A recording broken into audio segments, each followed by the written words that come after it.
Hey guys, and welcome back to Rodea the Sky Soldier. Okay, we know the actual name of Olmi now. It's Orthos. So, I guess the next step is just to beat him into a mechanical pulp. Yes, pretty much, although we need to get to the Colosseum because Orthos has a sense of drama, I suppose. He's one of those types of anime characters. Yeah, he likes to have a sense of occasion. Yeah. And we've got another new enemy! Oh, I remember these guys. They can be really annoying if you let them build up steam. Well, I suppose in the other versions, probably. Yeah, you gotta understand, all my grievances come from, like, the handheld version of the game, so maybe just don't listen to me, tune me out when I start, like, shitting on the game. I mean, these guys can screw you over really badly, because if you get hit by their whirlwind attack, which it's going to happen to me numerous times throughout this playthrough, they prevent you from flying for a small period of time as you get kind of flung away. Uh-huh. And obviously, if you get flung over the side of one of these floating islands, yeah, that's going to put you into a risky position.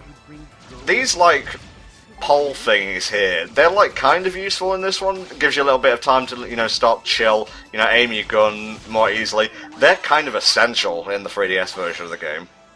Well, I mean, I suppose they would be, because flight meter. Flight meter.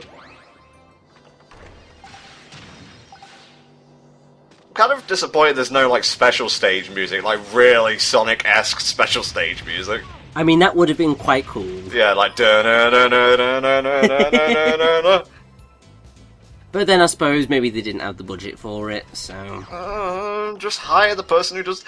Just hire Jun Senoi to, like, shred on a guitar for 15 minutes, and then split it up into, like, different tracks. Yes, that would have been probably a decent idea. I'm just going to have a check of who did the music for Rodea. So it was Takayuki Nakamura. Nakamura, what other soundtracks has he/she done? So, I believe he was a sound programmer on Streets of Rage. Ah. He did the Virtua Fighter games. Okay, lots of Sega so far. Oh gosh. Did one of the custom Robo games, I think. Mm-hmm. Whatever. He did some of the Pro Evolution Soccer games. Okay. 99 Nights, Lumines 2, and I think some of the other Lumines... Well, all of the Lumines games, it seems. Okay.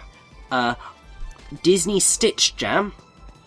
I'm sure Mexi would be able to tell us more about that. I hope... I'm looking into it now, and it was a DS rhythm game. Man, what wasn't a DS rhythm game during the heyday of the DS? He also did the soundtrack for JoJo's Bizarre Adventure Phantom Blood. Oh, sick. And I think Xenosaga, or one of the Xenosaga titles. So we're talking about, like, Phantom Blood, the anime here? Maybe? Well, does it say anime or, like, game or whatever? I think it's the OVA from 2007. I don't really know. I don't do JoJo. Oh, jeez, not that one. I heard it wasn't very good. Yeah, I have absolutely no idea, and there is very little information on this Wikipedia page. And now back to our other anime.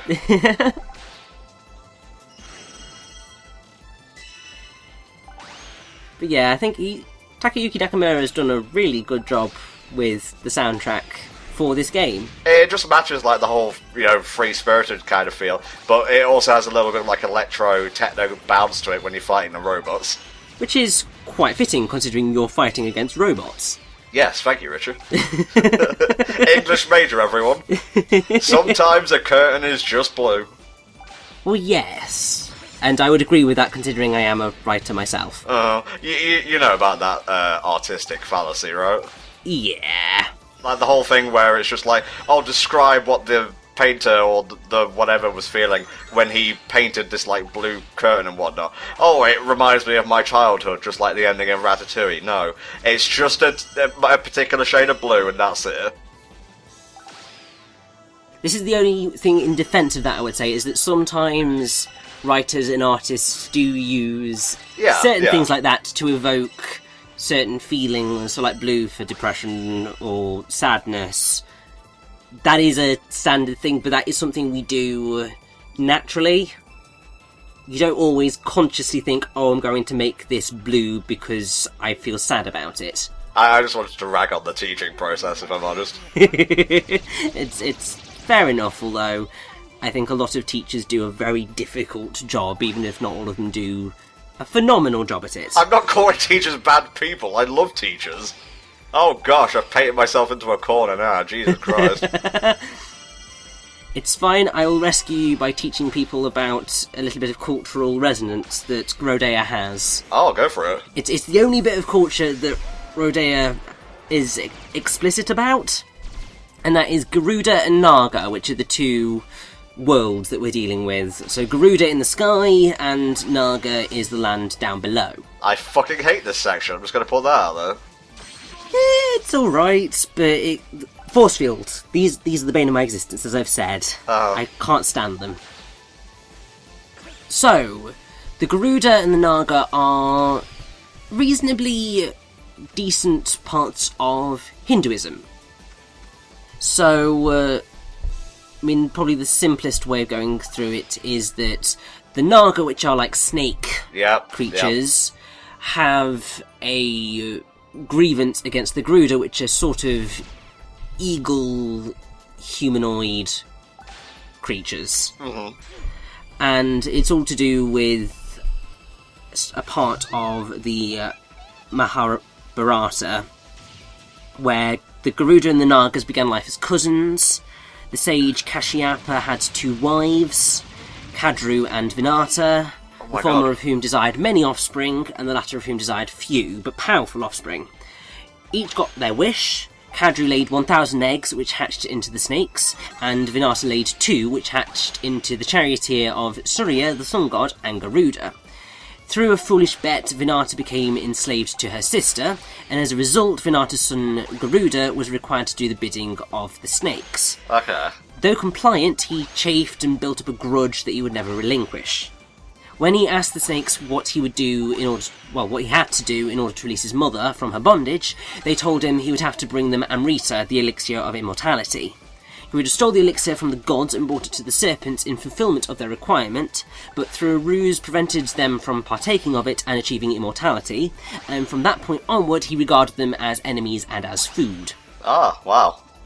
So that is verbatim from Wikipedia, so its accuracy, but it sounds about right, probably. What do you mean accuracy? It's mythology. Well, exactly. But I think that is specifically from the Mahabharata, which is one of the books. Can I just say, that whole, giant, enemy that you just destroyed in, seconds, that took me forever when I was playing the game. Yeah, Wonders of the Wii version. I'm so butthurt right now. I'm just going to sit here and gloat. No, you may as well, mate, you may as well. Alright, Orthos, where you at, mate? He's not here just yet. We've got to deal with a trap. Aha, it's a Zelda puzzle. Not quite, it's much more simple than a Zelda puzzle. Yeah, it calls itself a trap, but it's really easy. You just literally got to press the switch on each of the pillars. Yeah, I mean, they do kind of take the piss out of that in the dialogue, because, obviously, they're saying that Ion's grandfather got trapped here during a date with her grandmother, and Rodea, I think, even says, I don't see anything particularly deadly, despite the fact that Ion's grandfather said, I nearly died in that trap, but I won't ruin the joke. There we go. Oh, I do love a little bit of Metro or 4-4 humour every so often. So it's at this point that I think the relationship between Rodea and Ion really does begin to settle in, and you get a sort of banter between them, which is really quite charming. Yeah. And because they haven't been ridiculously overly chatty, it's not annoying. So you're just kind of like, aww. Well, again, in a certain other version. Every time you pick up a fucking item. But here we go. Here is Orthos. Oh, will he be any tougher than when we fought him the last time? Not really. That hesitation says it all. He's basically exactly the same as he was. You've just got a bigger arena, really. Wow, it's actually easier then. Because we don't have all the tree trunks to deal with. And as you can see, he's already lost his second bit of health. What a wuss. He's kind of got a whiny voice as well. I mean, I know I'm not one to talk, but still. Yeah, I mean, I think that is kind of the point. He's a bit pathetic. Uh-huh. I would say Orthos is probably one of my favourite members of the R-Unit series. A few of the others annoy me. I don't think I even got up to the second one of these guys. You should... Well, considering the boss that you were on, I'm pretty sure you did face one of the other ones. I probably just forgot, let's be honest. I think. Oh god, you're making me think now. Yeah, your memory's really terrible. I finished my commentary on Rodea solo run a while ago. It's fine, don't worry about it. I've already recorded the footage for an entire other playthrough by now and started doing the commentary for that, so Rodea's moved out of my mind a little bit. So, are we going to recycle this guy or just let him live his life? So he's sort of going to shut down, I think. It's not particularly clear what happens to Orthos, at least until the end of the game. It'd be cool if you could play as him.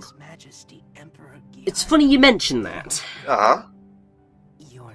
I think it was going to be possible, because the Wii version has a multiplayer mode.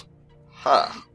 And I'm pretty sure that once you've beaten Orthos, it does say Orthos is now available to play in multiplayer mode. But I don't think it is possible to play as Orthos in multiplayer mode. I don't think that function was included for some reason. I really don't know. It confuses me. I'm fine. Let's go to the next tower. Yeah, let's find more R-series whatevers to beat up. Oh man, I guess that's what passes for a boss fight in this game. Okay guys, we'll see you next time for more Rodea the Sky Soldier. Goodbye for now.